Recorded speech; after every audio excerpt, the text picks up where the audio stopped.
pagi Bapak dan Ibu yang saya hormati beserta didik yang saya kasihi. Pagi.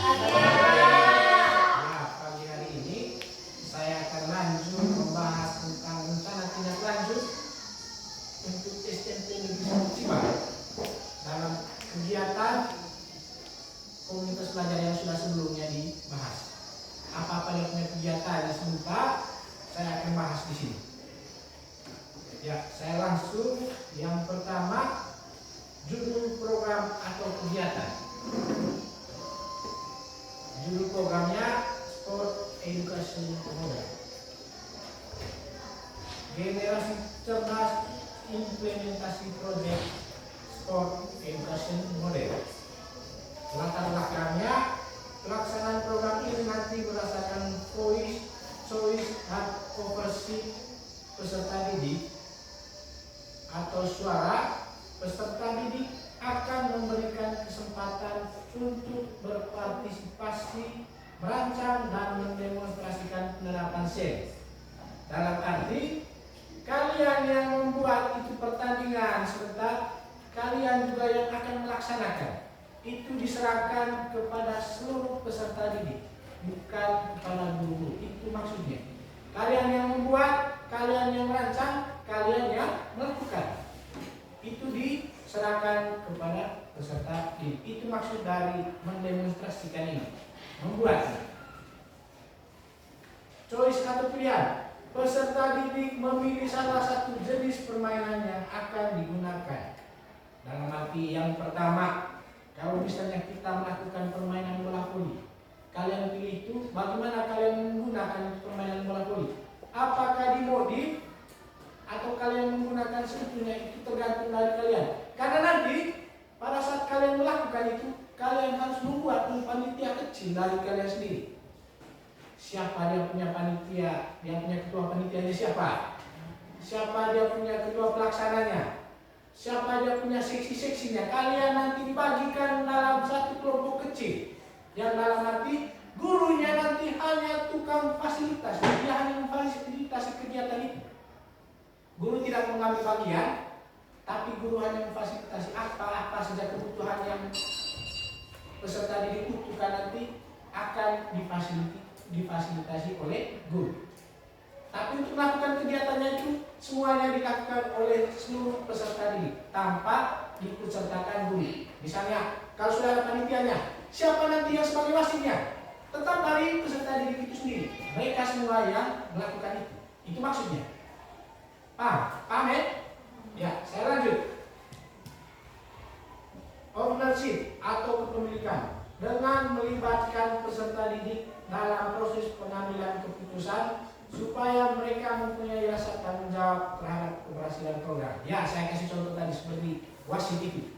Dia yang mengambil keputusan tergantung di dia, karena kamu yang menciptakan permainan itu. Karena nanti begini, kalau di voli itu nanti kamu rancang dia punya permainannya. Apakah nanti volinya itu dibuat secara utuh, dalam arti dibuat secara permainan yang selama ini kita nonton itu berbasis internasional, ataukah dimodif? Kalau dimodif, apa saja aturan yang penting yang perlu kamu gunakan dalam peraturan itu? Contoh, bolanya itu harus 3 kali, silakan dibuat itu dalam aturan umumnya. Contoh lagi, pemainnya itu harus 6, dibuatkan itu. Karena nanti panitia itu akan menyusun dia punya peraturan, dan wasit itu juga harus mengikuti peraturan-peraturan yang sudah dibuat. Itu maksudnya. Lanjut. Saya masuk ke yang pertama itu, ada aset. Aset itu yang ada itu aset manusia. Yang ada di sini itu nanti kepala sekolah, guru PJOK, wali kelas 9, dan semua guru. Itu yang ada di dalam lingkungan SMP Negeri 1 Ciba. Aset yang kedua, aset sosial. Komunitas belajar yang sebelumnya sudah disosialisasikan tadi, dan hubungan antara peserta didik. Dalam arti nanti panitia kecil yang akan kamu bentuk pada saat sebelum mulai proses pertandingan harus disusun panitianya. Yang ketiga, aset fisik. Aset fisiknya dalam hal ini di SMP Negeri 1 Ciba itu ada yang penting itu lapangannya ini. harus ada dia punya lapangan. Itu aset fisik yang penting. Ya, saya lanjut. Tujuan dari program yang satu. Yang pertama, membekali peserta didik dengan keterampilan hidup yang berharga seperti kerjasama, disiplin, dan tanggung jawab melalui kegiatan merancang dan mendemonstrasikan salah satu jenis permainan yang menyenangkan serta menumbuhkan rasa percaya diri peserta didik dengan mempresentasi. Kamu buat, kamu rancang, kamu sosialisasikan ke setiap kelas. Itu maksudnya. Peserta didik yang melakukan itu, tentukan dulu panitianya tadi. Baru setiap kelas itu mereka jalankan apa-apa yang perlu disiapkan sebelum pertandingan. Itu sosialisasi. Terus mempraktikkan. Setelah mereka menjelaskan, setelah itu baru peserta didik yang lain melakukan pertandingan dari penjelasan-penjelasan yang sebelumnya mereka sudah sosialisasikan. Itu maksudnya. Yang ketiga, meningkatkan kesadaran peserta didik akan pentingnya menjaga kesehatan fisik dan mental. Dalam arti dalam pertandingan itu tidak harus aku senggol. Yang dipentingkan dalam pertandingan itu kerjasama dan kesiapan fisik dan mental itu harus dia punya jasmani, itu harus sehat, harus mudah. Tidak boleh kamu paksa bermain dalam posisi yang tidak sehat. Itu dia punya tujuannya. Yang ketiga, capaian langkah-langkah dan hasil yang diharapkan. Yang pertama, dari capaiannya, peserta didik mampu bekerja sama dalam tim, disiplin dan bertanggung jawab, merencanakan dan melaksanakan kegiatan SEM, dan mempunyai rasa percaya diri. Ya, itu sudah dijelaskan seperti yang pertama tadi, bekerja sama. Bagaimana kamu bekerja sama dalam tim? Berarti pertandingan itu, misalnya kalau poli, bagaimana cara kerja sama dalam satu tim dalam poli? Itu maksudnya. Bagaimana itu dia punya cara kerjasamanya? Apakah nanti di timnya itu harus ada dia punya tim?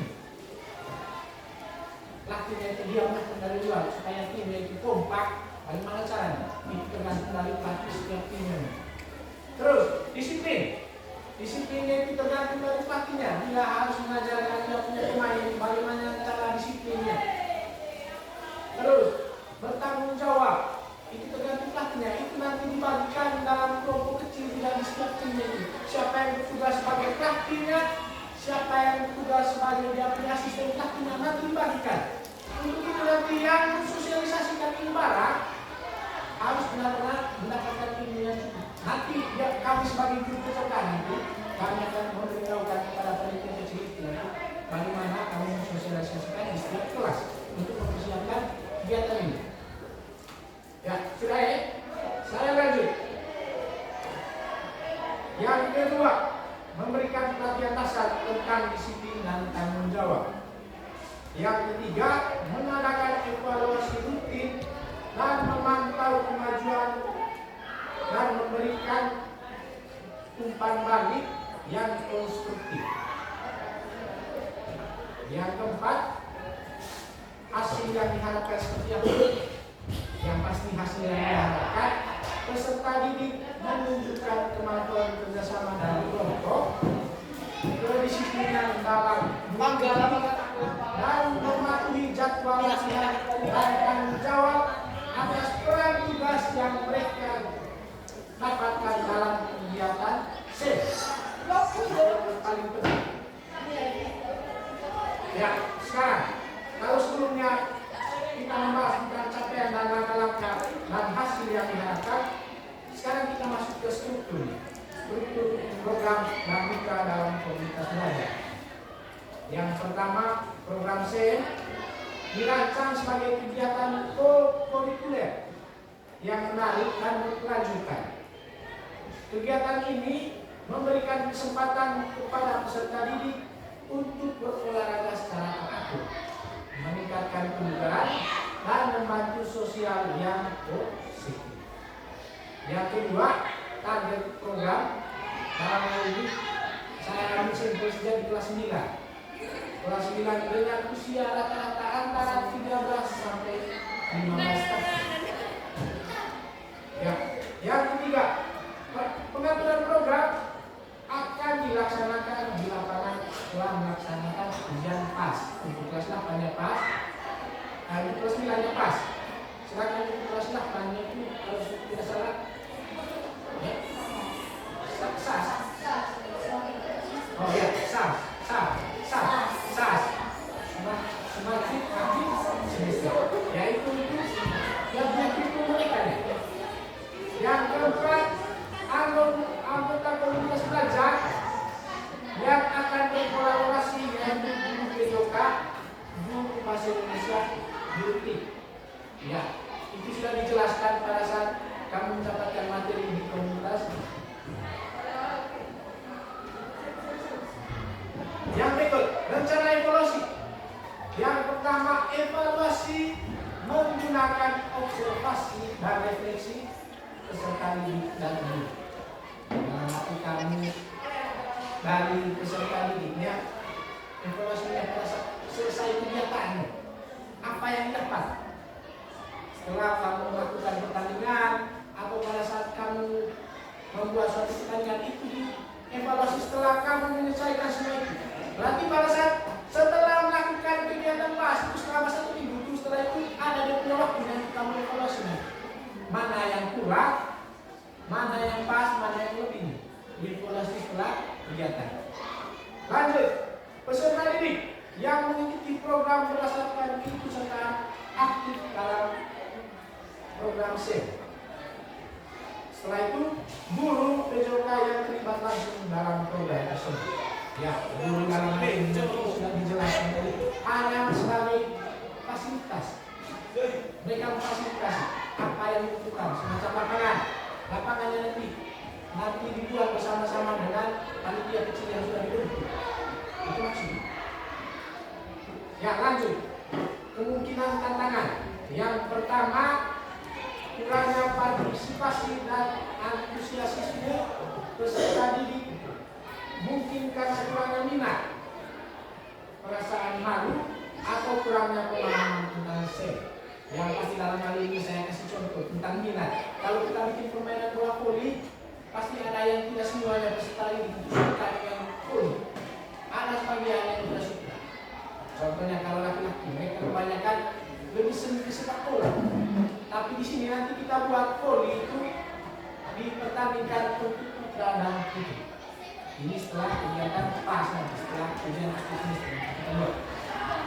Yang kedua, kesulitan dalam mengatur waktu dan jadwal yang mungkin berbenturan dengan jadwal pelajaran yang padat dan jam ekstrakurikuler. Itu kemungkinan tantangan tadi. Kemungkinan tantangan yang kedua. Yang ketiga, evaluasi dan pantauan yang kurang efektif. Kesulitan mengukur dan memantau perkembangan program secara berkala dan alat evaluasi yang kurang tepat. Itu kemungkinan tantangan. Yang kedua, kita masuk ke rencana solusi. Rencana solusi yang pertama tadi tentang kurangnya itu memberikan pendekatan kepada peserta didik yang kurang minat dengan memberikan masukan atau manfaat dari program SEM ini. Yang kedua, kesulitan dalam mengatur waktu. Bagaimana cara untuk kita memberikan solusi? Dengan cara mengintegrasikan program ke dalam guru PJK dan berkomunikasi dengan panitia ekstrakurikuler untuk mengatur jadwal. Yang ketiga, evaluasi pantauan.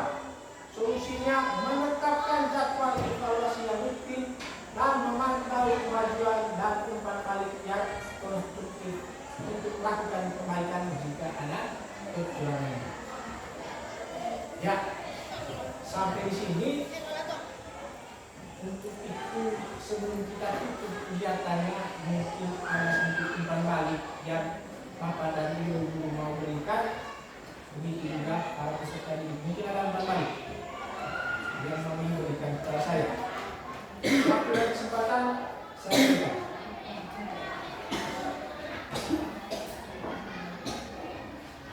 Ya, silakan.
Ya, menarik. Itu saja. Ya, menarik ini dalam arti yang saya tangkap dari kata menarik ini berarti kamu mendapatkan tantangan baru dengan permainan yang akan kamu buat ke depannya. Ini bro. Ya, itu saja. Mungkin ada lagi. Ya, kalau tidak ada, sekian rencana tindak lanjut yang saya sosialisasikan. Bila ada kesalahan kata, tutur kata